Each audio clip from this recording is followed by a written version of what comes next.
On the streets of the Iranian holy city of Mashhad, a heavily made-up woman is soliciting clients. There's a hint of exhaustion in her hollow eyes, and even the thick makeup can't hide the bruises on her face. Before long, a man on a motorcycle picks her up and takes her back to his house. Before going upstairs, the man tells her to cover herself with a cloak. He doesn't want the neighbors to see him bringing a prostitute home. It's already late at night. The neighbors are long asleep, so hiding her face seems unnecessary. The woman starts to feel that something isn't right. She makes an excuse, saying she's not feeling well and wants to leave. But the man gives her no chance. He rushes at her and strangles her to death. Why does this man hate street prostitutes so much? And what horrifying truth lies behind these crimes? This is the Iranian crime film Holy Spider. The protagonist, Rahimi, is a newspaper reporter. A series of murders has been happening frequently in Mashhad, but the killer hasn't been caught. Her instincts tell her there must be a big story here, so she travels to the city by bus. The first thing she does after arriving is check into a hotel. Rahimi has already reserved a room, but the receptionist sees that she's alone and an unmarried woman, so he refuses to check her in, claiming there's a system malfunction. With no other choice, Rahimi pulls out her press ID and says she's here on assignment. Not wanting any trouble, the hotel finally gives her a room. The next morning, Rahimi goes to the Mashhad branch of her newspaper. More than a dozen street prostitutes have already been murdered. The killer isn't supernatural, he must have left some kind of clue. Her colleague, Sharifi, says it's more than that. Every time the killer commits a murder, he calls the newspaper and tells them where the body was dumped. He never sees himself as a murderer. In his mind, he's waging a holy war against evil. Mashhad is a holy city. The women standing on the streets are seen as impure. So in the eyes of many believers, the killer is actually cleansing the city. That's why the police have been searching for him for 6 months and still haven't found him. The killer's name is Saeed. He has a happy family of 5, his wife and 3 adorable children. On the surface, he's a good husband and a loving father, but behind that facade, he's a ruthless killer. Recently, Saeed hasn't been in a good state of mind. He often ignores his wife and children, as if he's carrying out some great and difficult mission. That night, Saeed strikes again. After strangling another street prostitute, he dumps the body by the roadside and, as usual, calls the newspaper. Rahimi can't understand something. After so many crimes, how could the killer not have left behind fingerprints or DNA?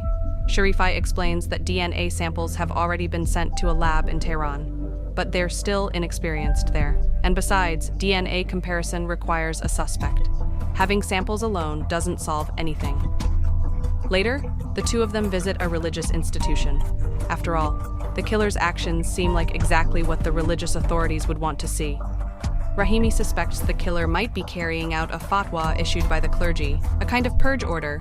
Faced with such accusations, the cleric in charge becomes furious, but he still responds calmly.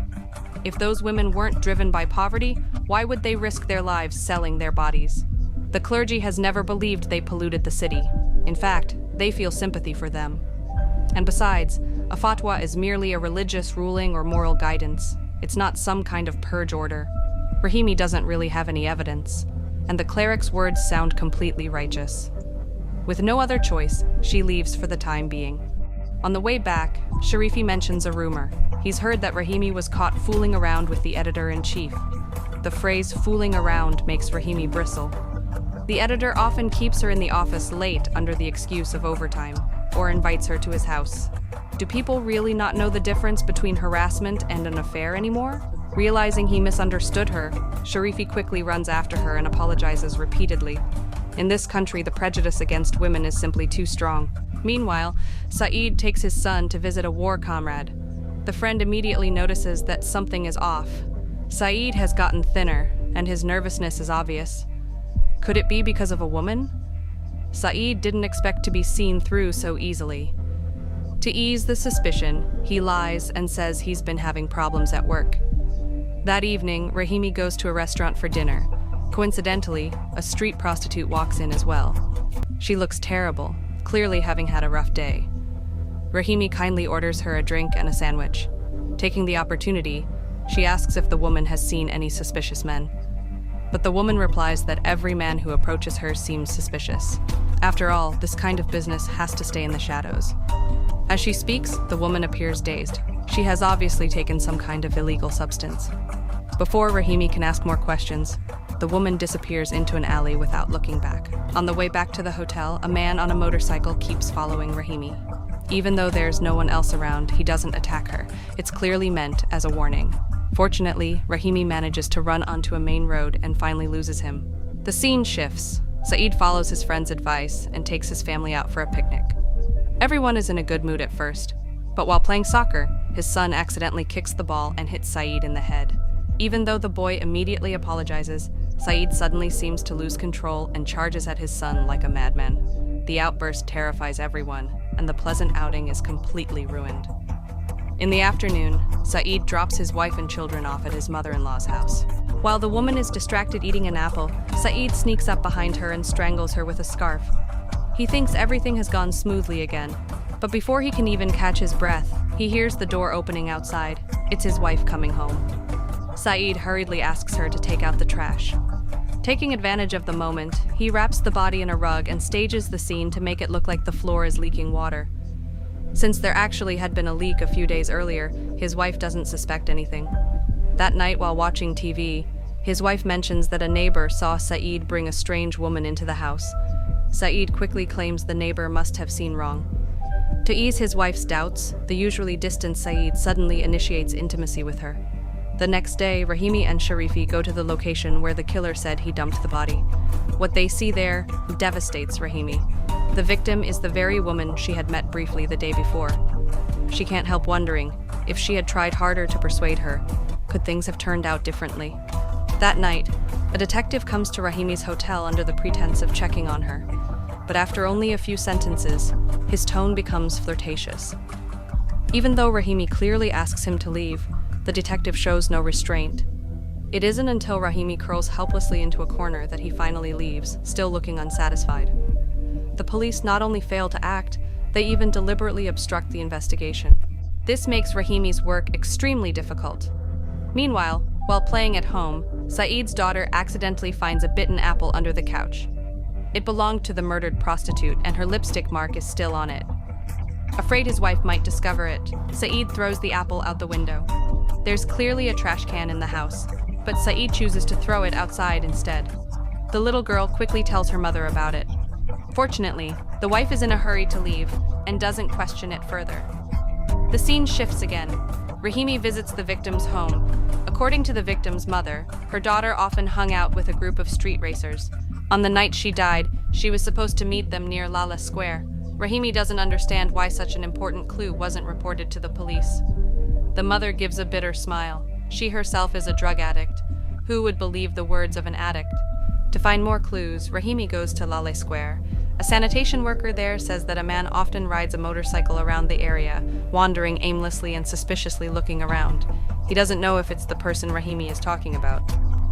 Rahimi asks the worker to testify at the police station, but he immediately refuses. He just wants a quiet life and doesn't want to cause trouble for himself. Afterward, Rahimi calls Sharifi. The road there is right next to a highway, making it very convenient for dumping bodies. The killer knows the area so well that he must live nearby. Sharifi suggests she report it to the police, but Rahimi already knows what the detective is like.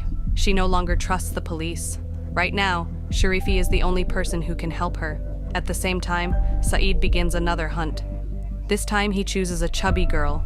Unlike the other prostitutes, this woman talks non-stop, leaving Saeed no opportunity to strike. He considers going to the kitchen to find a weapon, but whether it's a knife or a hammer, it would make too much of a mess. Seeing that dawn is approaching, Saeed makes up his mind. He suddenly lunges at the woman, and the two struggle violently. In the end, he manages to strangle her to death. Afterward, he rides his motorcycle and dumps the body in the countryside. To track down the killer, Rahimi disguises herself as a street prostitute and goes out onto the streets. She dares to do something so risky is because Sharifi is secretly watching over her. Saeed, who has just returned from visiting his father-in-law, happens to see her. After observing for several days, Rahimi senses that Saeed seems different from the other clients. So she gets on his motorcycle. Rahimi is extremely nervous. She keeps looking back, hoping Sharifi can keep up. But the roads here are very complicated, and Sharifi's car is nowhere near as agile as a motorcycle. After a few turns, he loses the killer completely. When they arrive at Saeed's house, Rahimi makes an excuse to go to the bathroom. There, she secretly turns on the recorder she prepared earlier. Facing someone as defenseless as Rahimi, Saeed doesn't bother hiding his intentions. He rushes at her, trying to strangle her. When he carried the body of the chubby woman earlier, Saeed had accidentally injured his hand. Rahimi presses hard on the wound, finally buying herself a moment to breathe. She runs to the window and shouts for help. Hearing the cries, the neighbors begin coming out of their homes. Perhaps afraid of exposing himself, or perhaps simply thrown off, Saeed actually watches Rahimi escape without stopping her. The next day, the police arrive at Saeed's home and arrest him for murder. The capture of a killer responsible for 16 murders immediately attracts nationwide attention. Saeed's eldest son doesn't understand why his father has been arrested and asks his mother, but she tells him that Saeed only killed immoral women who had no value in existing. She even believes her husband had been doing the right thing. And she isn't the only one who thinks that way. When she takes her son to buy groceries, the vendor refuses to take their money and even praises his father's actions. The boy, who once felt ashamed, suddenly begins to feel a sense of pride. Soon the trial begins. Although Saeed has clearly broken the law, he doesn't believe he's guilty at all. Mashhad is a sacred city, he says, yet those street prostitutes openly pollute it. They are the ones who are guilty. His words receive support from most of the people in the courtroom, forcing the trial to be temporarily suspended. Later, Rahimi and Sharifi visit the family of one of the victims. If they persist in appealing the case, the killer will surely be brought to justice. Although the family feels bitter, they don't want to make the matter bigger. After all, no one wants to admit they had a daughter like that. Recently, many people have sent them compensation money. Even if the killer is executed, their daughter will never come back. It might be better to accept the compensation and raise their underage granddaughter. On the way back, Rahimi cannot calm down for a long time. Because they are poor, they are forced to make peace with evil. The rules of this world have never changed. Justice has always belonged only to those with power and influence. Meanwhile, the defense lawyer comes up with a way to help Saeed avoid punishment. Back in 1981, Saeed fought on the front lines. Since then, he has supposedly suffered from severe post-war trauma. The lawyer plans to use mental illness as a defense to clear him of responsibility. However, when the court questions Saeed, he deliberately pretends to act crazy. Anyone can see that he's faking it, so the plan quickly falls apart. After the hearing, his wife confronts him and asks why he didn't follow the lawyer's strategy. But Saeed says he can't let his supporters think he's insane.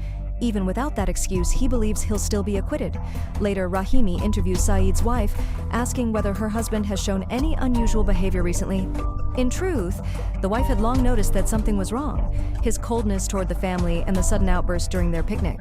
All these signs pointed to violent tendencies, yet she insists that Saeed is perfectly normal. In her eyes, he's a hero of the city. Those prostitutes who chew gum and dress provocatively on the streets are the real poison of society. As a woman herself, Rahimi expected her to feel some sympathy for the victims. Instead, she completely sides with her husband. Soon the day of the verdict arrives. Outside the courthouse, the streets are packed with protesters. But contrary to what people might expect, they are all demonstrating in support of Saeed's innocence. This public support makes Saeed believe he will surely be released. However, the court's ruling hits him like a bolt from the blue. He is found guilty of 16 murders. According to the law, he is sentenced to death by hanging and 100 lashes. On the night before the execution, Saeed's war comrade and a judge suddenly come to his prison cell. The case has attracted national attention, and they had no choice but to deliver such a verdict in court. But that doesn't necessarily mean Saeed will die. When the execution takes place tomorrow, the court will forbid anyone from watching. Saeed will walk across the courtyard where a car will be waiting for him. By then, the case will be closed and Saeed will be given a new life. It's the perfect solution for everyone. Hearing this news, Saeed is both shocked and excited. He believes it is the will of God at work. For the first time, he truly feels a sense of mission. Before the execution, Saeed is allowed to meet his family one last time. Everyone is crying uncontrollably, but Saeed himself shows no worry at all. He knows he'll soon be reunited with them, but he can't reveal the reason. His comrade told him the night before that this secret must not be shared with anyone. Soon it is time for the execution. Saeed is supposed to receive 100 lashes first, but the punishment takes place in a sealed room. The executioner merely strikes the whip against the wall symbolically. Rahimi and Sharifi also arrive to witness the event, but the judge stops them outside. He says other witnesses are already present, and after the execution, they can come in to see the body. The scene shifts to the execution ground. The officers prepare the rope for the hanging. Saeed smiles. this is all just an act, but the next second, the officers suddenly tie his hands behind his back and drag him onto the gallows. Saeed shouts the name of his war comrade. This wasn't part of their plan, yet no one responds to him. As the rope tightens around his neck, Saeed's evil life comes to an end. The case is finally over, and Rahimi leaves the city by car. But during the journey, she sees a video online. In the video, Saeed's eldest son passionately recounts the story of how his father killed those women. Although his father is dead, he believes there will be a second and a third Saeed. In fact, more than 20 people have already encouraged him to carry on his father's sacred torch. But to do something like that, one must be strong enough, and he isn't qualified yet. After watching the video, Rahimi falls silent. Even though the criminal has received his punishment, the true evil has never disappeared. Women in this country are still living in deep suffering.